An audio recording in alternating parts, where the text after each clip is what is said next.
cause de la fidélité qui demeure en nous et qui sera avec nous pour l'éternité. La grâce, la miséricorde et la paix seront avec nous, de la part de Dieu le Père, de la part de Jésus-Christ, le Fils du Père, dans la vérité et l'amour. C'est avec ces mots que l'apôtre Jean commence sa deuxième lettre, pour résumer la joie qu'il a de vivre par l'Évangile. Alors puisse chacun de vous recevoir ces mots et ce qu'ils portent, les laisser prendre place et racines en vous, qui que vous soyez, où que vous en soyez, car celui qui nous réunit et nous accueille ne pose pas de conditions, et nous n'avons rien à prouver, rien à plaider, rien à payer pour bénéficier de ces dons. Alors je vous invite à l'invoquer avec le premier chant de ce culte que nous nous levons pour chanter « Viens en cette heure au tendre cœur ».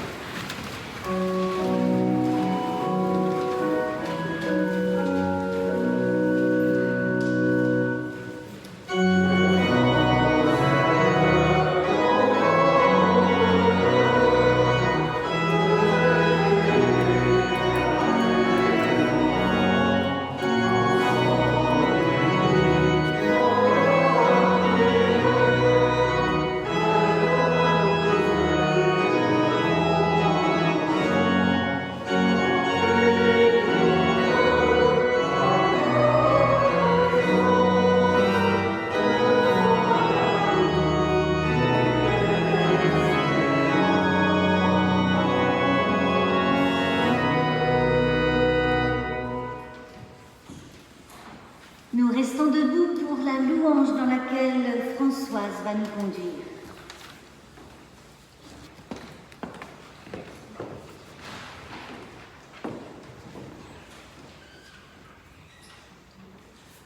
Je te loue de me surprendre quand je suis habituée, de me reprendre quand je suis égarée et de me prendre quand je suis perdue.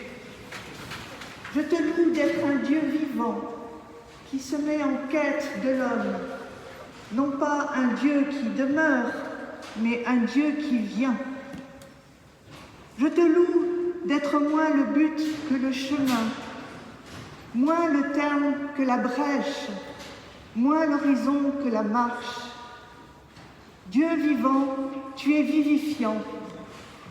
Avec toi, vivre devient un voyage, le cœur en alerte, l'esprit en éveil, comme celui ou celle qui a encore à s'enchanter d'être sur la terre des vivants. Alléluia.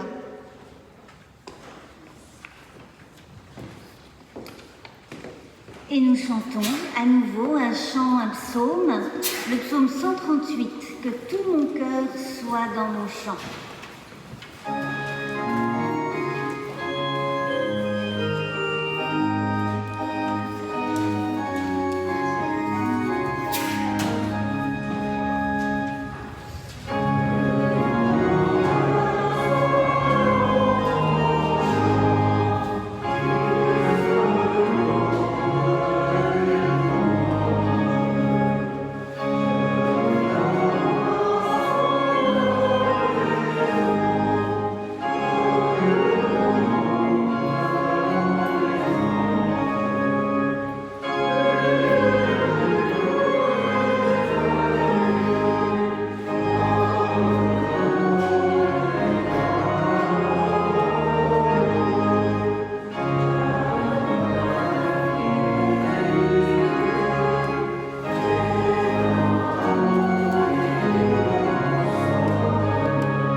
Prenez place.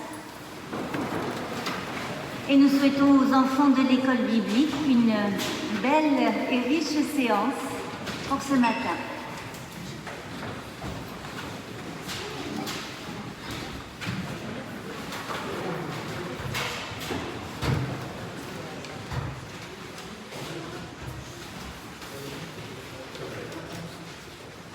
Nous entendrons la volonté de Dieu pour nos vies avec ces quelques versets de la lettre de Jacques.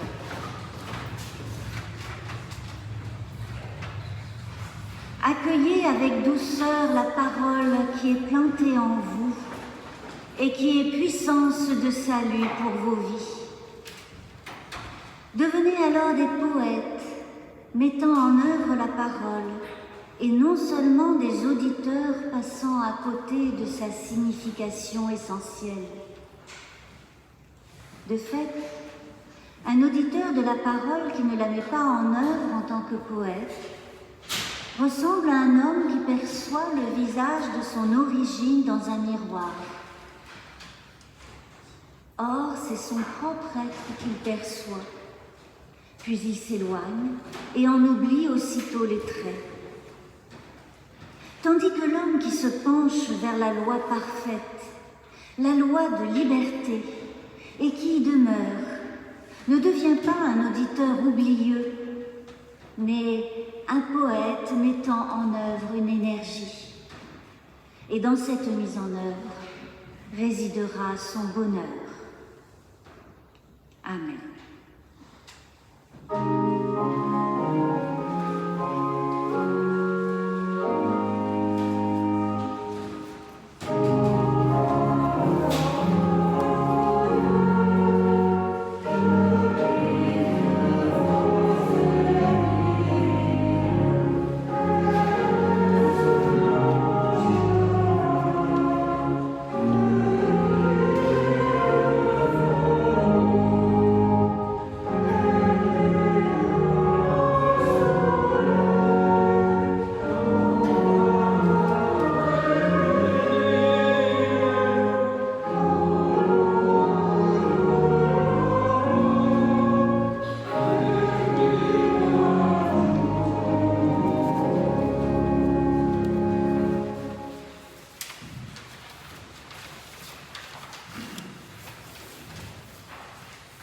Nous nous recueillons dans la prière de conversion, la prière de repentance.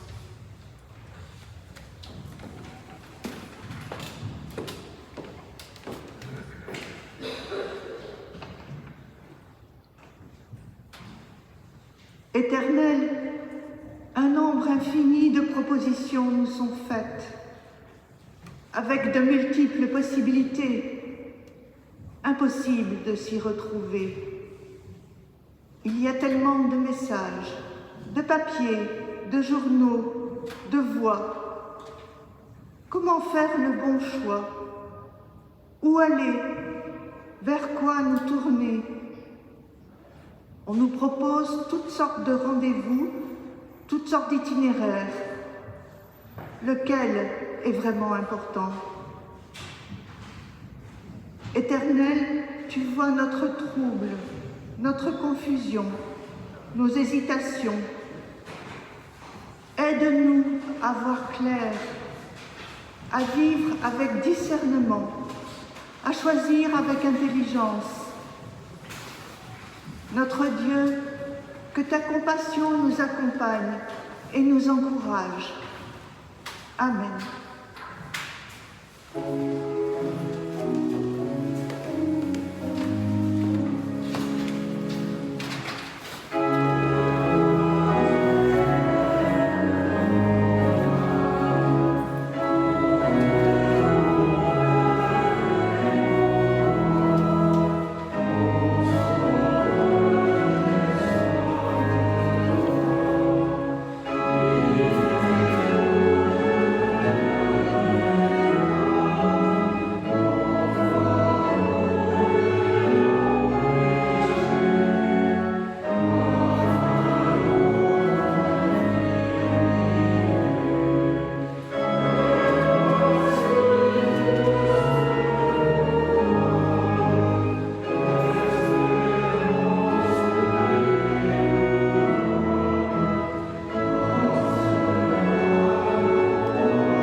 Amis, frères et sœurs, je vous invite à vous lever pour entendre et recevoir l'annonce du pardon.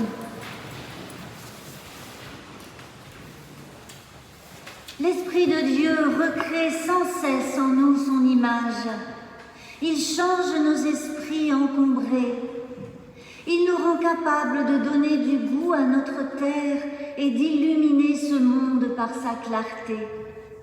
Il souffle sur nous le vent des béatitudes et du pardon pour donner un visage au royaume de Dieu qui accueille tout homme, toute femme. Oui, Dieu désire la vie, notre vie, et il nous la donne sans mesure, sans compter. Rendons grâce à Dieu pour ce don. Amen.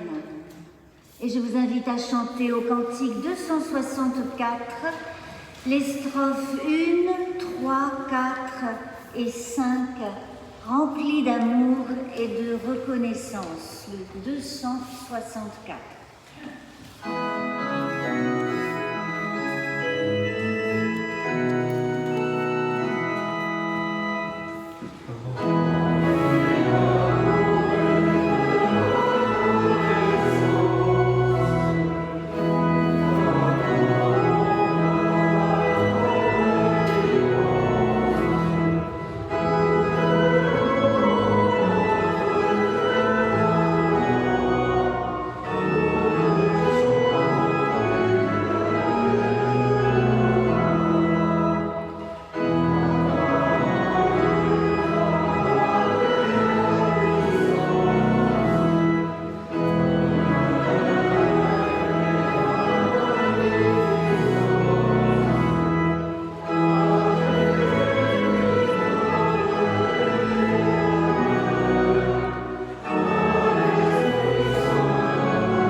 Prenez place.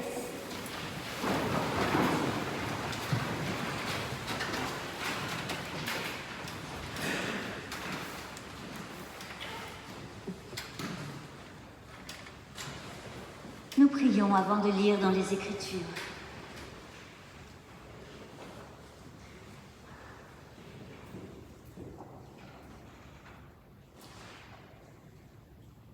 Notre Dieu, notre Père, tu crées le monde et l'humain. Tu les destines à la vie. Maintenant, nous t'en prions, donne-nous le souffle de ton esprit, pour qu'à travers toutes nos paroles, tous nos actes, nous exprimions notre appartenance au parti de la vie, à la suite de Jésus le Christ, notre Sauveur et notre Frère. Amen.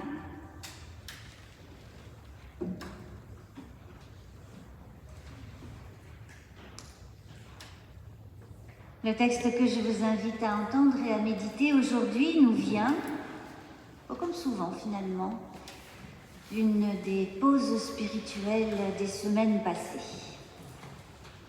C'est dans l'Évangile selon Luc, au chapitre 9, les versets 57 à 62.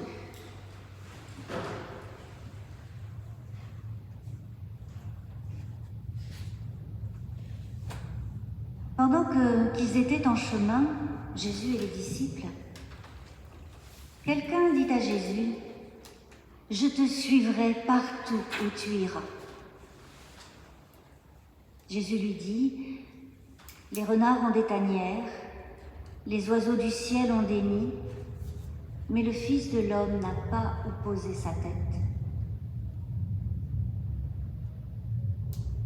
Il dit à un autre, suis-moi. Celui-ci répondit, Seigneur, permets-moi d'aller d'abord ensevelir mon Père. Il lui dit, laisse les morts ensevelir leurs morts. Toi, va annoncer le règne de Dieu.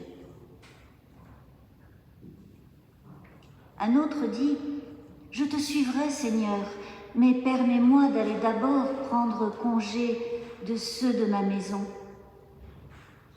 Jésus lui dit, quiconque met la main à la charrue et regarde en arrière n'est pas bon pour le royaume de Dieu.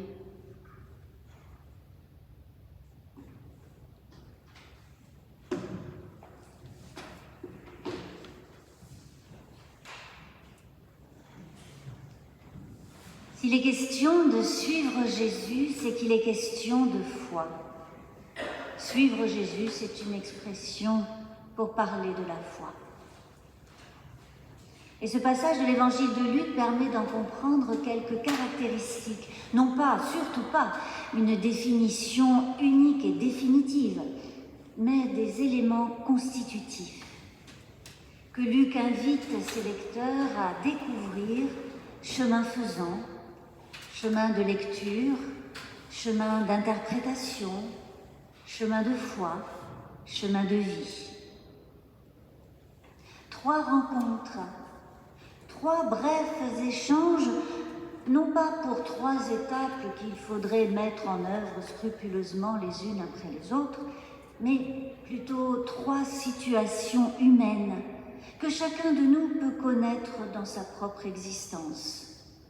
Un désir, un deuil, une famille.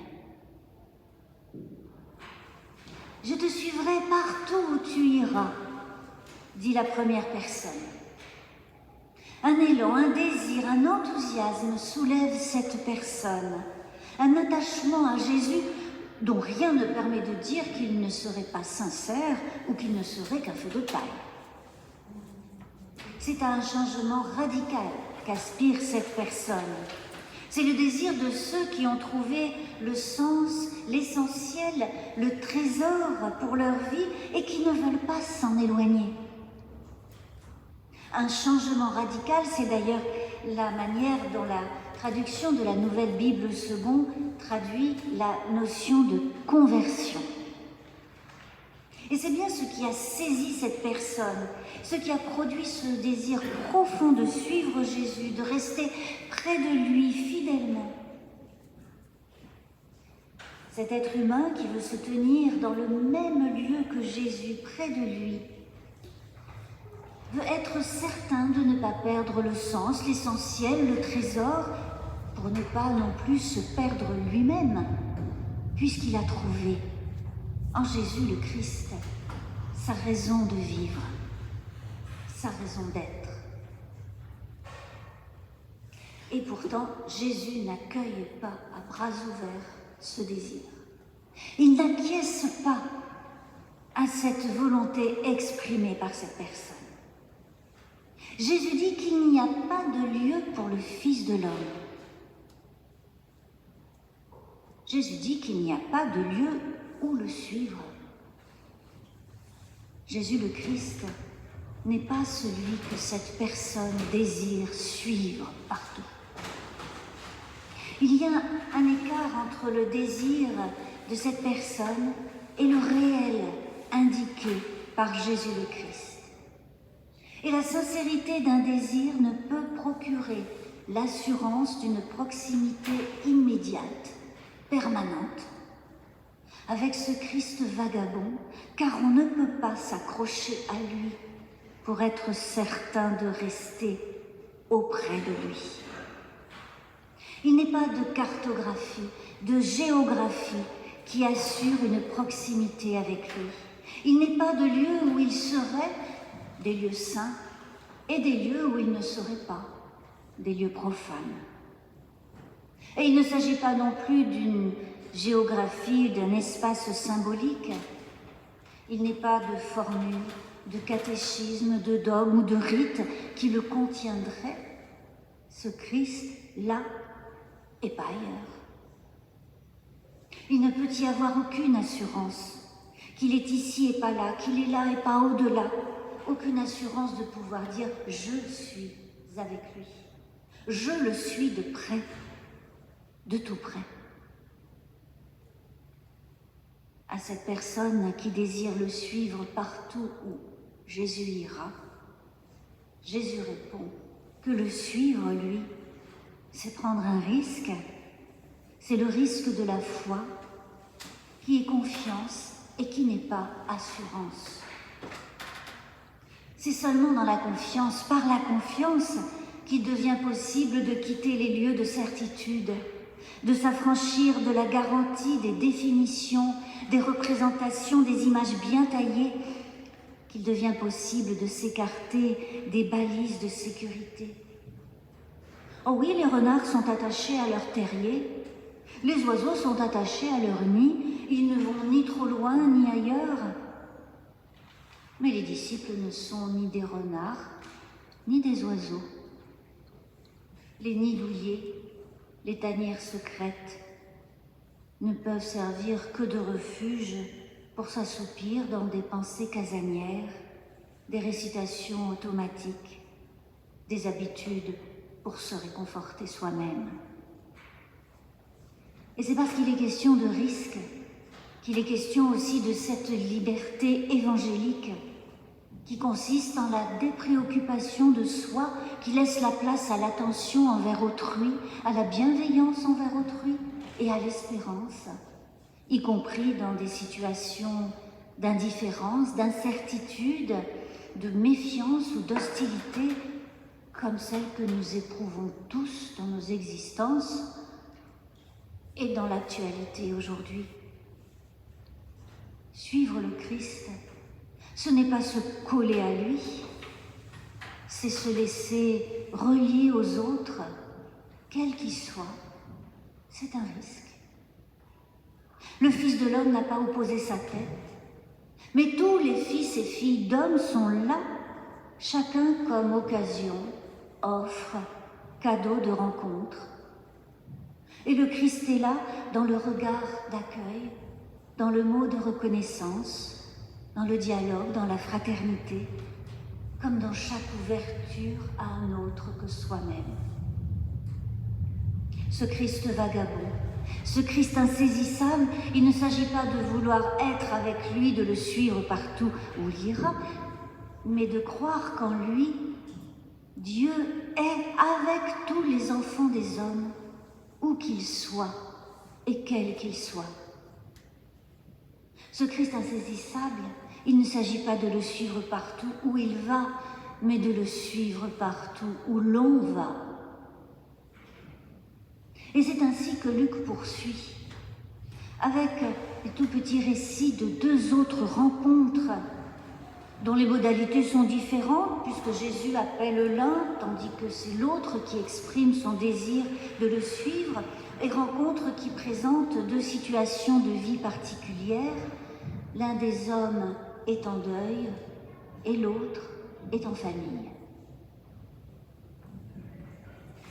Et l'on se demande qui pourrait suivre Jésus sans enterrer son père et sans dire au revoir à sa famille. Beaucoup entendent et comprennent les paroles de Jésus comme des conditions pour le suivre, des conditions pour le moins extrêmes. Luc cherche-t-il à décourager ceux qui veulent suivre Jésus, mais dont la foi ne serait pas assez forte pour supporter une rupture radicale avec leur vie passée? Mais une fois de plus, dans l'évangile de Luc, comme dans d'autres évangiles, le déplacement géographique évoqué renvoie à un déplacement intérieur, un déplacement de compréhension. Laisse les morts enterrer les morts et va annoncer le règne de Dieu. Jésus ne dit pas à cet homme de laisser le cadavre de son père dans la maison ou au bord du chemin. Cet homme est appelé par Jésus et il veut répondre positivement à son appel. Et l'appel de Jésus le Christ, c'est un appel qui ouvre la vie, qui donne une raison de vivre, qui apporte un sens à l'existence. Et cet homme a entendu et compris l'importance de cet appel qui est chemin de vie pour lui, bien qu'il soit dans le deuil. Alors Jésus lui indique d'être vigilant, de ne pas se laisser entraîner sous l'empire de la mort, quand bien même son père est mort, parce que lui, l'homme, est vivant sur la terre. L'ombre de la mort est pesante et puissante. Il suffit de constater combien d'endeuillés ont été, sont encore, solennellement et socialement ensevelis dans leur deuil. Surtout des femmes d'ailleurs. La société actuelle qui voudrait effacer la mort le plus possible, alléger, raccourcir, rendre invisible le deuil, ne réussit qu'à faire s'étouffer nombre de vivants sous le poids du non-dit de la mort. L'identité de l'homme que Jésus appelle ne se réduit pas à être le fils d'un défunt. Or, c'est ainsi qu'agit la puissance de la mort en dévorant, en grignotant, en réduisant l'être vivant jusqu'à ce qu'il perde l'énergie de la vie. Suivre Jésus, c'est devenir attentif à ces puissances mortifères, les débusquer, leur résister et laisser ce qui est mort du côté de la mort. Celui qui regarde en arrière n'est pas fait pour le règne de Dieu. Jésus ne dit pas à cet homme qu'il faut rompre tout lien avec les siens, couper les ponts, devenir indifférent à sa famille. Certes, il peut y avoir des relations familiales toxiques. Il y a des manières d'être en famille qui humilient, qui empêchent de se tenir debout, qui empêchent de vivre. Cet homme est prêt à quitter les siens, peut-être pour échapper à cette situation-là, en entendant l'appel à la liberté, car l'appel du Christ est un appel à la liberté. Mais celui qui aime profondément sa famille, doit-il se déchirer intérieurement dans l'obligation de se séparer des siens, comme s'il fallait rompre avec toute son histoire passée pour suivre le Christ ? Ne pas regarder en arrière quand on met la main à la charrue, ce n'est pas délaisser sa famille, quelle qu'elle soit. Il est question avec ces deux hommes de quelque chose qui tient à un simple mot qu'ils prononcent l'un et l'autre. En effet, tous deux conditionnent leur réponse positive. Ils ont quelque chose à faire avant de suivre Jésus et quelque chose que nul ne pourrait leur reprocher, enterrer un père, prendre congé de la famille. Mais ces deux hommes ont classé ce qu'ils veulent faire. Un ordre de priorité. Ils l'expriment avec ce petit mot « d'abord ». D'abord enterrer mon père. D'abord dire au revoir à ma famille. Ensuite, je te suivrai. D'abord se mettre en règle avec les siens, avec ses sentiments, avec sa conscience, avec une tradition, et ensuite tourner la page pour entrer dans une autre vie, celle de disciple, parce qu'alors on sera occupé à faire d'autres choses que ce qu'on faisait avant. D'abord et ensuite. Il est vrai que l'usage d'un mot comme celui de conversion, prière que nous partageons à chaque culte, ce mot induit facilement l'idée d'une rupture complète. Ainsi, ce changement radical de version de la Nouvelle Bible Seconde. Il y a un avant et un après qui expriment la nouveauté de vie qu'est la vie dans la foi. Et beaucoup des récits des évangiles, tout comme ce que dit l'apôtre Paul de lui-même et d'autres disciples d'hier et d'aujourd'hui, font état de cette expérience de changement radical dans la modalité de la rupture. Mais ce n'est pas la seule. Et je crois que ce n'est pas celle dont il s'agit dans ce texte de Luc. L'ordre de priorité, la succession établie par les deux hommes, signifie qu'ils séparent complètement leur situation présente, le deuil, la famille, d'avec leur mise en route à la suite de Jésus, c'est-à-dire ils séparent leur situation de vie de leur foi. Mais comme si suivre Jésus n'avait rien à voir avec les épreuves, les expériences, les situations, comme s'il fallait obligatoirement couper entre un présent d'humain en deuil, en famille, et un avenir de disciples. C'est cela que Jésus interroge et qu'il conteste avec ses étranges réponses. Il ne demande pas à ces hommes de rompre avec toute leur vie. Ces deux hommes sont simplement présentés comme des humains dans des situations humaines largement partagées. Ils sont des gens ordinaires, c'est dans leur existence que qu'ils sont appelés à suivre Jésus. Dans leur existence que l'un est appelé à suivre et que l'autre ressent ce désir profond et sincère de devenir disciple. Alors répondre à l'appel de la vie pour celui qui est en deuil, c'est laisser résonner à l'intérieur de son deuil la parole qui lui dit qu'il n'est pas réduit à ce deuil, qu'il peut enterrer son père sans être lui-même recouvert et englouti dans l'ombre de la mort. Et c'est bien pour cela, pour dire cette parole, que l'Église accueille toute personne en deuil et que des services funèbres et d'action de grâce sont assurés, afin qu'il soit dit et montré en humaine présence, en paroles de compassion, d'espérance, que dans le deuil, malgré la mort, il y a une lueur, une brèche, un chemin vers la vie. Il n'est pas de circonstances qui soient indignes de l'Évangile, de circonstances qui puissent être privées de l'appel à devenir, à croire, à suivre. Il n'y a aucune circonstance de l'existence qui doive être tenue à l'écart de la foi. Jésus ne dit pas qu'il ne faut pas prendre le temps du deuil, ni qu'il faut faire table rase des liens familiaux et du passé.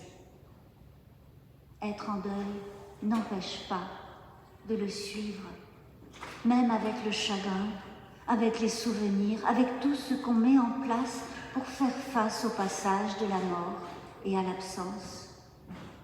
Avoir une famille ne rend pas incapable de devenir disciple. On n'est pas obligé de les quitter, sinon on ne cesserait de le regretter, de regarder en arrière. C'est à l'intérieur de sa vie de famille que cet homme, que chacun peut devenir disciple, suivre Jésus et vivre sa foi. Ce qui s'en change lorsqu'on suit le Christ, c'est la manière d'être, la manière de vivre les événements qui surviennent,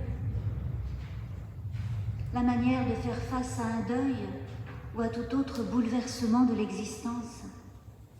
Ce qui change, c'est la manière d'agir, d'être en famille, mais comme dans toutes ces relations. Ce qui change, c'est la manière de considérer l'autre en bienveillance et non en hostilité, ce qui n'est pas forcément de la naïveté. Ce qui change, c'est la manière de considérer et de comprendre son passé avec ses richesses, ses culpabilités, ses dettes, ses manques, ses potentialités. Car la foi, dans ce texte, c'est bien de croire qu'il y a en Christ une ouverture, un chemin d'humanité et de vie, quoi qu'on ait à affronter, même dans l'ordinaire de la vie quotidienne. Même si la foi ne dira pas à l'avance où est ou quelle est l'ouverture. Il s'agit donc de suivre Jésus dans sa propre existence, au long de sa propre existence, de croire à travers ces diverses composants et circonstances. On pourrait dire autrement Laisser l'appel à la vie imprégner de plus en plus son existence, quoi qu'il advienne. C'est ainsi que Jésus appelle ses disciples. La foi recueille tout de l'existence, toute l'existence.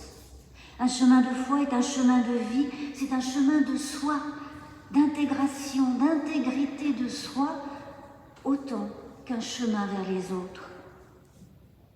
Une mise en pratique, une mise en œuvre, qui est une mise en existence. Ce n'est pas que la foi soit plus importante que la famille, que le deuil, le travail, les sentiments. D'ailleurs, ce n'est pas la foi qui est la plus grande, écrit l'apôtre Paul aux Corinthiens, il écrit que c'est l'amour. Mais c'est que la foi, dans sa dimension spirituelle, relie toutes ces composantes de l'existence et les tient ensemble en une personne, une. Et même si l'on a parfois le sentiment que rien ne changera jamais, même si on n'arrive pas toujours à se projeter dans l'avenir, même s'il semble parfois que l'horizon se rétrécisse jusqu'à menacer de se boucher complètement, en Christ, dans le passage de la mort à la vie que sa parole ouvre devant et pour chacun, il est toujours possible de vivre ensemble jusqu'à notre dernier souffle et de vivre comme des vivants. Amen.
Et c'est le moment de la confession de foi. Je vous invite à vous lever.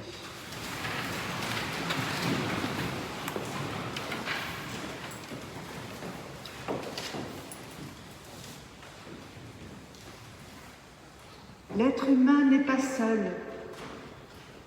Il vit dans le monde qui appartient à Dieu. Nous croyons en Dieu qui a créé et continue à créer. Il est venu en Jésus, vrai homme, pour apporter la réconciliation et le renouveau qui œuvre en nous par son esprit. Nous avons confiance en lui. Il nous appelle à être son Église pour célébrer sa présence, pour aimer et servir autrui, pour rechercher la justice et résister au mal. Nous proclamons son royaume. Dans la vie, dans la mort, dans la vie, après la mort, il est avec nous. Nous ne sommes pas seuls, Nous croyons en Dieu. Amen.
Prenez place.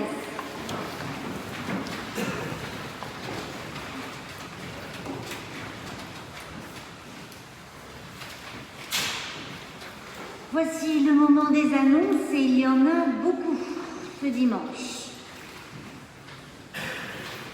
La première pour vous dire qu'aujourd'hui c'est le repas du casque organisé par l'entraide du foyer de l'âme dans la salle du 2e étage, où un certain nombre d'entre nous se sont déjà activés hier soir, s'activent encore en ce moment et s'activeront tout à l'heure pour accueillir au mieux la trentaine d'invités que le CASP nous a recommandés et qui viendront tout à l'heure à midi pour ce repas. Alors merci à tous ceux qui ont participé ou qui participeront, aux cuisiniers, aux paires de bras, aux énergies qui se sont, et surtout à la solidarité qui s'est manifestée en cette occasion. Toujours en ce qui concerne l'entraide, il y a aujourd'hui, comme tous les dimanches, la collecte alimentaire au bénéfice de l'épicerie solidaire de la Croix-Rouge du 11e. Et puisque je parle de l'entraide, je voudrais vous signaler ce flyer jaune que vous trouverez sur les tables au fond du temple et qui sont une invitation à une choucroute. Il y a 2 ans, c'était les 10 ans de l'orgue du foyer de l'âme et il y avait eu une choucroute organisée dans le temple, préparée avec beaucoup de talent par le facteur d'orgue Quentin Bleuman-Rodard, et il a souhaité réitérer ce rassemblement à la fois chaleureux, convivial, tout bientôt. Ce sera le dimanche 4 décembre 2021, donc dans quelques semaines, mais ce sera limité à une 50aine de personnes, donc il s'agit de s'inscrire.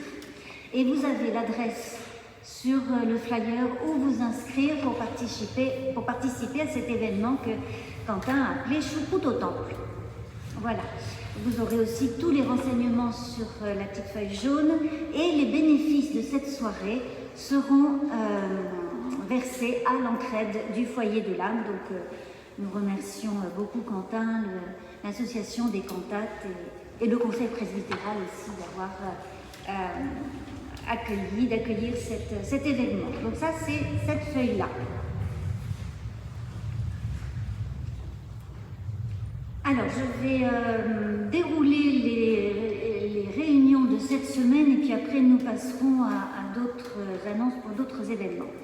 Alors, cette semaine, mardi 16 à 19h30, c'est la réunion du groupe de jeunes adultes. Mercredi 17 à 19h30 également, c'est le groupe biblique du soir qui se réunira, qui poursuit son parcours sur le thème du corps. Et nous verrons mercredi des histoires d'ensevelissement.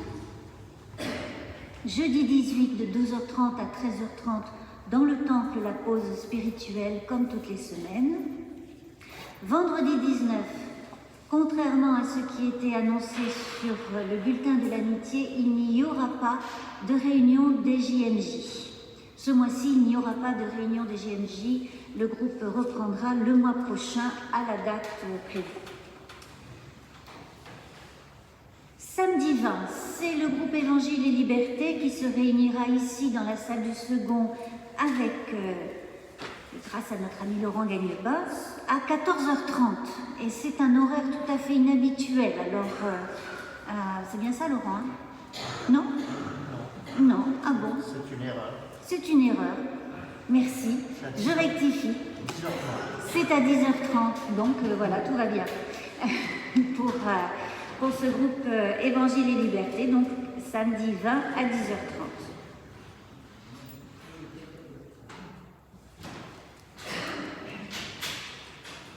J'ai oublié, vendredi 19 après-midi, le groupe Art et Spiritualité avec Anne Penesco. Merci de prévenir Nicole Gigliotti si vous participez à ce groupe pour qu'elle puisse prévoir un nombre suffisant de documents.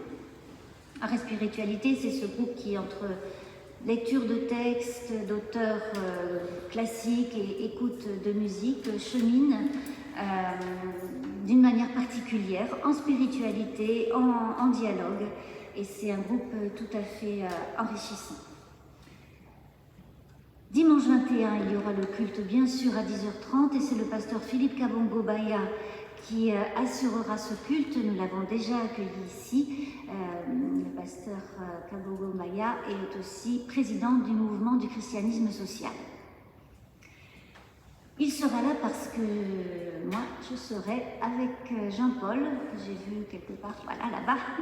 Nous serons tous les deux au synode de l'Église protestante unie en région parisienne qui se tiendra ce week-end, les 19, 20 et 21 novembre, à Dourdan, en Essonne, un synode qui sera consacré au thème de la mission de l'Église et dont les travaux nourriront avec tous les autres.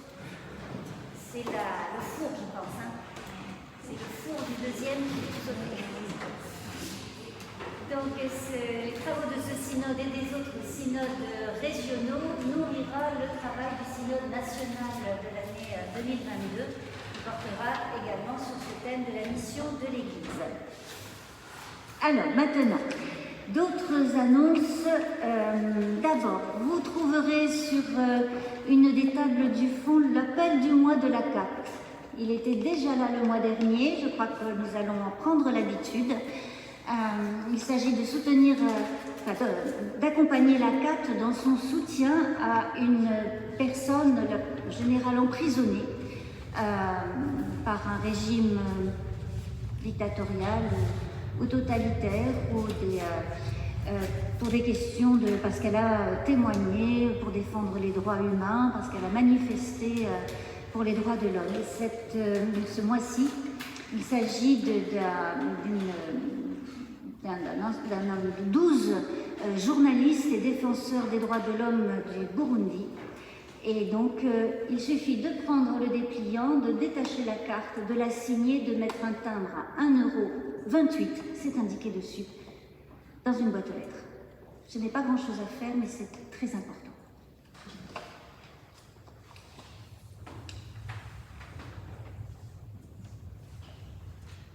Vous trouverez également sur les placards qui sont au fond de ce côté-là du temple, un appel de la mission évangélique populaire du Picoulé dans le 11e arrondissement de Paris qui cherche des bénévoles, parce qu'elle manque de bénévoles pour différentes actions qu'elle mène dans ces locaux du Picoulé. Et donc vous avez la liste des actions et puis ce qui est demandé par le Picoulé. Si vous êtes intéressé, si vous avez un peu de temps, vous pouvez donner. En temps de solidarité, vous pouvez regarder les besoins de la mission populaire du Picoulé. Et puis, il y a à annoncer, et là c'est un événement important aussi, la fête de l'amitié du foyer de l'âme. Il y a également des flyers que vous êtes invités à prendre, à distribuer, parce que la fête du foyer de l'âme, ça n'est pas que pour nous, je dirais même que c'est surtout pour d'autres que nous. Donc, invitez, faites passer le message dans vos réseaux d'amis ou professionnels, ou là où vous connaissez du monde, invitez à cette fête de l'amitié, donc du 26 au 28 novembre prochain. Et pour cette fête, pour une bonne organisation, vous avez dû recevoir un mail qui accompagnait le bulletin du mois de novembre et dans lequel vous aviez l'adresse de notre ami Vincent Fabre, qui demande instamment qu'on lui passe commande à l'avance par mail des plats alsaciens qu'il propose dans son stand alsacien. Donc c'est un peu compliqué cette année, vous savez, on ne sait pas trop qui vient, comment ça se passera. Donc pour prévoir au maximum à l'avance, merci donc de commander à Vincent ces plats alsaciens en vous servant de l'adresse sur le mailing du foyer de l'âme. Et puis, il y a sur une table du fond différentes listes pour lesquelles vous êtes invités à vous inscrire. Il y a une liste pour l'installation et le rangement. Parce qu'évidemment, ça ne se fait pas tout seul, tout ça. Le déménagement du temple, l'organisation des stands. Il faut des bras, donc vous avez la liste avec les jours et les heures prévues pour installation et rangement. Donc, une première inscription. Ensuite, pour les 2 repas du samedi midi, qui sera un buffet, et du dimanche midi, qui sera un repas préparé par la communauté camerounaise, il faut également s'inscrire parce qu'il y aura un nombre de places limité, une quarantaine dans la salle. Il y aura 2 services pour le buffet, mais un seul pour le repas du dimanche. Et il faudra aussi le pass sanitaire pour les repas.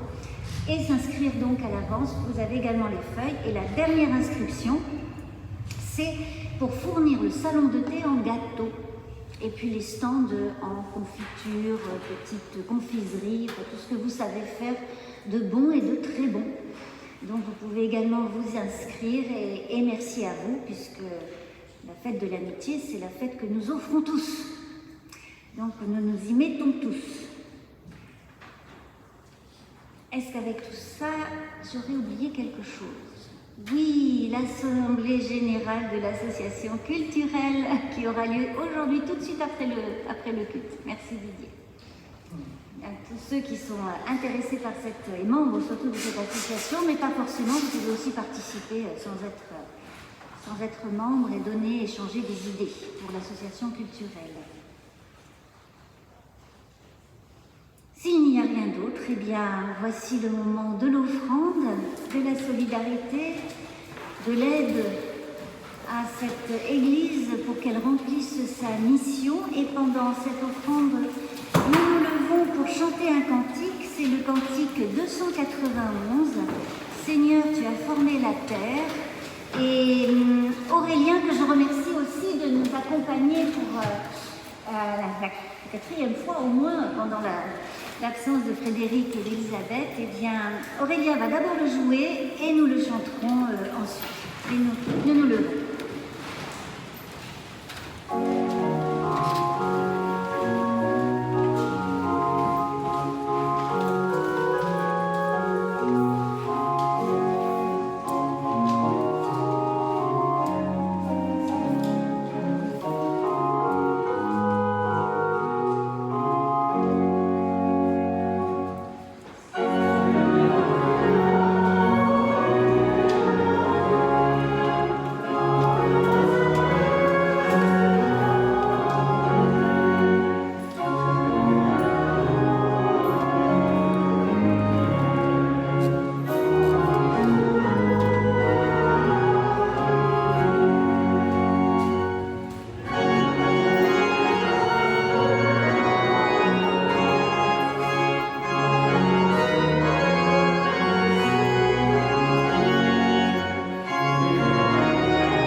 peut-être qu'on peut garder le culte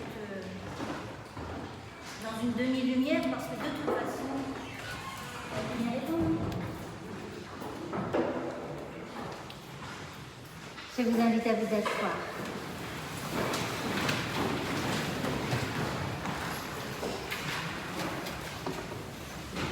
Et nous nous recueillons dans la prière d'intercession.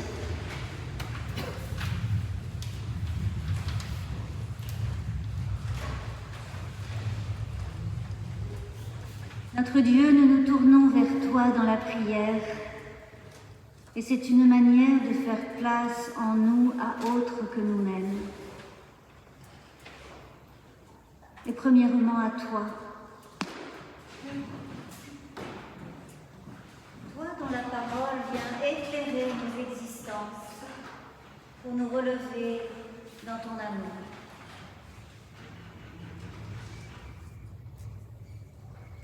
Dans ta grâce, aide-nous à mieux recevoir cette parole, à mieux nous y disposer, notre être entier, parce que nous désirons être disciples de ton Christ.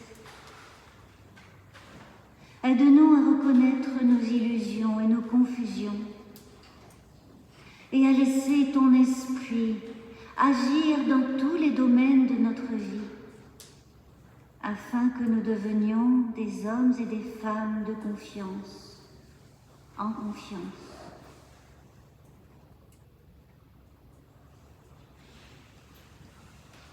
Nous nous tournons vers toi dans la prière. Et c'est une manière de faire place en nous à autre que nous-mêmes. À celles et ceux qui préparent le repas du casse, à celles et ceux qui viendront pour le manger, pour vivre un temps de convivialité, de solidarité.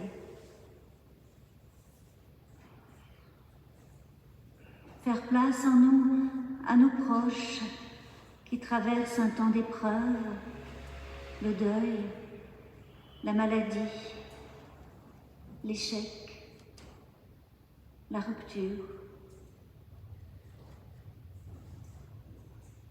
Aide-nous à être attentifs, avec compassion et bienveillance, sans jugement, juste à devenir les prochains.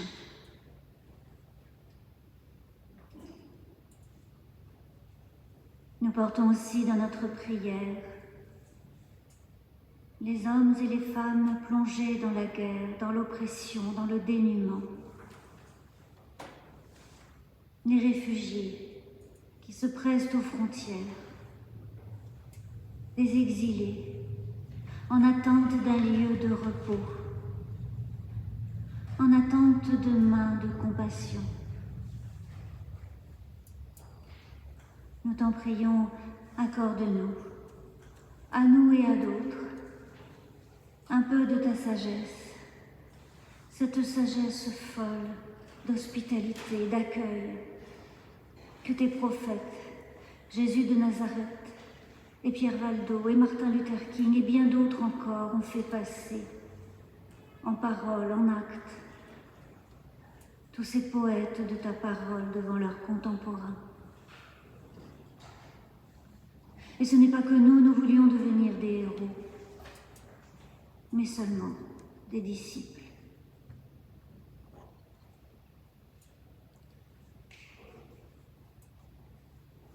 Nous rassemblons nos prières dans celles que Jésus le Christ nous a données pour accompagner chacun de nos jours, que nous pouvons dire à voix haute ou silencieusement.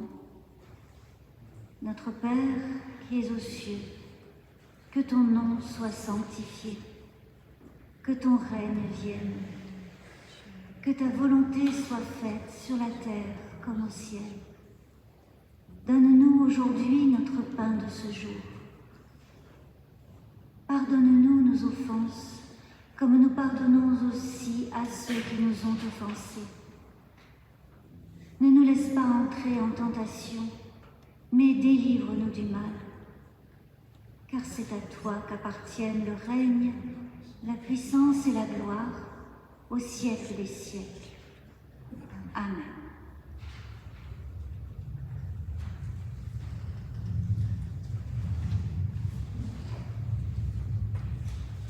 Je vous invite à vous lever pour entendre l'exhortation et puis nous chanterons le dernier spontané avant la bénédiction. Une exhortation d'après un texte de la pasteur Francine Carillo, un écho à la lettre de Jacques, entendue au début du culte. La parole est à confectionner dans la patience de l'artisan. Subtil ouvrage à remettre sans fin sur le métier des jours, dans l'amour et dans l'humour. On s'y blesse comme à tout labeur essentiel. On y apprend l'endurance et l'humilité. Mais on y reçoit aussi la vie en surabondance et l'offrande immense qu'elle nous fait des autres.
Amis, frères et sœurs, sur nos chemins escarpés et sur nos grandes routes, dans nos maisons et au cœur du monde, parmi nos frères et sœurs au milieu d'inconnus, où que nous soyons, Dieu vient, où que nous allions, il nous accompagne, il nous garde en son amour.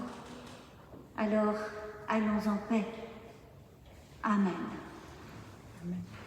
Amen.